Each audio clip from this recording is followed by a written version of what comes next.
नमस्कार दोस्तों, मैं अंकुर उपाध्याय स्वागत करता हूं आप सभी का आपके अपने YouTube channel share market analysis में। दोस्तों, अगर आप बाजार में फ्रेश कैपिटल लगाना चाहते हो, फ्रेश पैसा लगाना चाहते हो, इन्वेस्टमेंट करना चाहते हो और आप कुछ क्वालिटी स्टॉक्स ढूंढ रहे हो निवेश करने के लिए, तो मैं आपको बताऊंगा इस समय बाजार में अगर कहीं कॉन्फिडेंस, कन्विक्शन और वैल्यूएशन वाइज चीजें अच्छी हैं तो वो दो तरीके की हैं। पहली तो है दो सेक्टर जो अभी तक चले ही नहीं है, यानी कि जहां पे तेजी हुई ही नहीं है वहां वैल्यूएशन कैसे महंगे होंगे, और चले इसलिए नहीं है क्योंकि ग्रोथ नहीं आई है, लेकिन अब चीजें ऐसी दिख रही हैं कि ग्रोथ लौटेगी, वापस से डिमांड आएगी, तो ये स्टॉक, ये सेक्टर चल सकते हैं, जिसके बारे में मैं बताऊंगा आपको। और एक ऐसी थीम है जो हमेशा बाजार में जब भी मार्केट थोड़ा सा ऐसा लगता है कि यार महंगा हो गया है या दिक्कत है या जियोपॉलिटिकल टेंशन है या किसी भी रीजन से बाजार पे खतरा आने की उम्मीद होती है, तो ये सेक्टर फ्रंट फुट से तेजी करने के लिए तैयार हो जाता है। कोविड जैसे समय में जब सब कुछ टूट रहा था तो इस सेक्टर में तेजी चल रही थी, और कोविड के बाद जब सब कुछ चल गया ये सेक्टर चला ही नहीं है। तो अब मैं आपके साथ अपनी तरफ से एक आध स्टॉक तो प्रॉपरली कहूंगा कि ये लेने लायक है, और बाकी की चीजें केवल नॉलेज पर्पस के लिए डिस्कस करेंगे। तो शुरुआत करते हैं दोस्तों जो सेक्टर नहीं चले हैं उनके साथ। तो ऐसे में मेरे को दो सेक्टर दिखते हैं, हालांकि आज से 3 महीने पहले तक मेरे को ऐसे में 4 से 5 सेक्टर दिखते थे, लेकिन अब उनमें भी तेजी बन चुकी है। तो केवल दो ऐसे सेक्टर, दो ऐसी थीम रह गई हैं जो अभी तक नहीं चली है। पहली थीम है दोस्तों, और आप लोग अगर एग्री करते हो तो प्लीज यस जरूर लिखिएगा। होता कुछ नहीं है, होता ही है कि देखो मेरे को तो फर्क ही नहीं पड़ता है आप कमेंट से, क्योंकि मेरे को पता है जो लोग देख रहे हैं, जो जेन्युइन है, वो आ रहे हैं, चीजों को समझ रहे हैं और जा रहे हैं। जिन्हें केवल बाय सेल की कॉल चाहिए वो आ रहे हैं, कुछ उल्टा बोल रहे हैं, कुछ कमेंट कर रहे हैं और जा रहे हैं, दैट्स इट। वो चलता रहेगा लाइफ में। लेकिन आप लोग जब कमेंट करते हो तो आप लोगों से काफी ऑडियंस इन्फ्लुएंस होती है।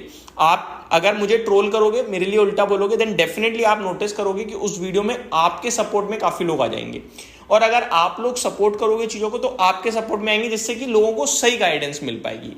तो आप लोगों का कमेंट जो है वो मेरे से ज्यादा और जो वीडियो देख रहे हैं ना उनके लिए वो बहुत ज्यादा इंपॉर्टेंट हो जाता है। तो कभी आपको सही व्यू लग रहा है बाजार पे और सही चीज दिख रही है तो जरूरी नहीं है मेरी बात, अपनी पूरी बात लिखो बाजार में और कमेंट बॉक्स में जरूर डाला करो, सो दैट लोग आपसे इन्फ्लुएंस होकर भी अच्छी चीजें सीखें। बस इतना ही कहूंगा। बट आपसे रिक्वेस्ट ये करूंगा कि बाय सेल की कॉल मत डालना कमेंट बॉक्स में कि ये बहुत अच्छा लग रहा है, ये यहां से यहां जाने वाला है, खरीद लो। ऐसा नहीं, सिर्फ नॉलेज पर्पस की चीजें पोस्ट करना, तो मेरे को भी बहुत अच्छा लगेगा और आपको भी अच्छे लोग फॉलो करेंगे। अब बढ़ते हैं सेक्टर्स की तरफ। तो दो ऐसे सेक्टर देखो, पहले मेरे को लगता था आईटी, फार्मा, केमिकल, टेक्सटाइल ये नहीं चला है, लेकिन मेरी नजर में अभी आईटी भी कैचअप कर गया है, फार्मा में तो काफी स्टॉक्स ने लाइफाई लगा दिया है। तो अब मेरे लिए दो बचे, एक केमिकल, एक टेक्सटाइल, जो अभी तक नहीं चले हैं। केमिकल में मेरे को बताओ हल्की रिकवरी के बाद फिर गिरावट हो गई, कुछ स्टॉक्स निकल गए, नो डाउट। दीपक नाइट्राइट जैसे शेयर्स निकल गए हाथ से, 2200 रुपए पे काफी डिस्कस किया, 2627 हो चुके हैं। अब मुझे पता नहीं कहां पे ट्रेड कर रहे हैं, मैंने नोटिस भी नहीं करा, एक बार चेक कर लेता हूं दीपक नाइट्राइट को। बट केमिकल में अभी भी बहुत बड़ा स्पेस है जो बचा हुआ है, ठीक है जी। दीपक नाइट्राइट कहां पहुंच गया है अभी? 2800 हो गया है। तो 3000 के तो हमारे 1 साल के लक्ष्य थे, अभी तो 2800 हो गया, अभी ऑलमोस्ट डन हो गया सब कुछ, तो छोड़ देते हैं ना। तो केमिकल में कुछ चल गई हैं चीजें, लेकिन बड़ी लेवल पे बची हुई हैं, वहां आप फोकस कर सकते हो। प्रॉपर स्टॉक्स किसी और दिन डिस्कस करेंगे।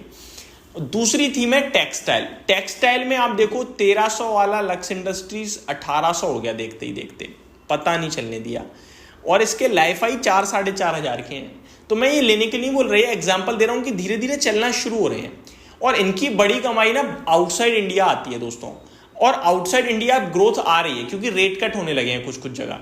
तो ये सारी चीजें इन्हें मोटिवेट कर रही हैं। तो टेक्सटाइल एक और ऐसी थीम हो सकती है जो यहां से कैचअप रैली दे सकती है। अब आता हूं डायरेक्टली दूसरी थीम पे, जो बाजार में जब भी प्रॉब्लम दिखेगी, जब भी सेंटीमेंट्स थोड़े से नर्वस होंगे, जियोपॉलिटिकल टेंशन होगी, तो चलता है डिफेंसिव स्टॉक्स। मैं डिफेंस स्टॉक्स की बात नहीं कर रहा हूं, मैं डिफेंसिव स्टॉक्स की बात कर रहा हूं, फर्क है। डिफेंसिव स्टॉक्स में आपका एफएमसीजी आ जाता है। अब एफएमसीजी में हमेशा मैं सिलेक्टिव रहता हूं, और मेरी प्रेफर्ड पिक हमेशा ब्रिटानिया इंडस्ट्रीज रही है, और आपके लिए मैंने लॉन्ग टर्म पर्पज से बाकी के कुछ एक आध स्टॉक्स भी डिस्कस करे हैं। अभी यहां करंट लेवल पे जो मैं आपके साथ एफएमसीजी में डिस्कस करना चाहूंगा वो तो पूरी थीम ही हो सकती है, चाहे वो ब्रिटानिया हो, हिंदुस्तान यूनिलीवर जो कभी नहीं चल रहा बड़े लंबे समय से, क्योंकि इस कंपनी का तो मुनाफा ही नहीं बन रहा, पता नहीं क्यों मुनाफा ही नहीं है स्टॉक ऊपर लाके दे रहा। बट शायद अभी क्या है, रूरल थीम पे सब कह रहे हैं कि भैया वापस से डिमांड लौट रही है, और हिंदुस्तान यूनिलीवर भी अपने लाइफाई की तरफ लगा ही दिया, इनफैक्ट लाइफाई लगा ही दिया है, तो ये धीरे धीरे ऊपर आ ही चुका है। 2300-2400 रुपये 2750 हो गया, तो मेरे को लगता है ये मोमेंटम कैच कर रहा है, और शायद ब्रेकआउट दे तो 3000 भी हो सकता है। ब्रिटानिया बहुत अच्छा कर ही रहा है, तो ये दोनों हो गए आपके लिए। वहीं एक कंजप्शन में ना मेरे को एशियन पेंट पसंद आ रहा है। मैंने इस पर डिटेल वीडियो भी बनाई थी, जब खराब नंबर्स आए थे तो मैंने कॉन्ट्रा कॉल भी कही थी कि स्टॉक गिरकर खुलेगा, लेकिन बेचना नहीं खरीदना है। और अब देखो वो स्टॉक ऊपर आ गया, पूरा बाजार तहस नहस हुआ पड़ा है 1-2 दिन से, लेकिन शेयर बहुत कंफर्टेबली टिका हुआ है, ऊपर जाने की कोशिश कर रहा है। हालांकि रिजल्ट्स लिटरली खराब थे, रिजल्ट्स अच्छे आते तो जाने कहाँ चला जाता, लेकिन आने वाले समय में डेफिनेटली कुछ चीजें सुधर सकती हैं। तो ये स्टॉक एक जो डायरेक्ट पसंद आ रहा है वो एशियन पेंट है, जो मैं डायरेक्ट बोल रहा हूँ आपके साथ। वैल्यूएशन बहुत रीजनेबल है, जैसे ही ग्रोथ आएगी ना चल देगा। दिवाली नजदीक आ रही है आपकी, और दिवाली से पहले लेंगे तभी पैसा बना पाएंगे, तो ये सारी चीजें जो अच्छी दिख रही हैं इस समय। तो ये स्टॉक सेक्टर्स पूरी चीज मैंने जितना मेरे समझ में आ रहा था मैंने डिस्कस किया। होप आप लोगों को जानकारी अच्छी लगी होगी। Thank you so much for watching this video. Have a great day guys.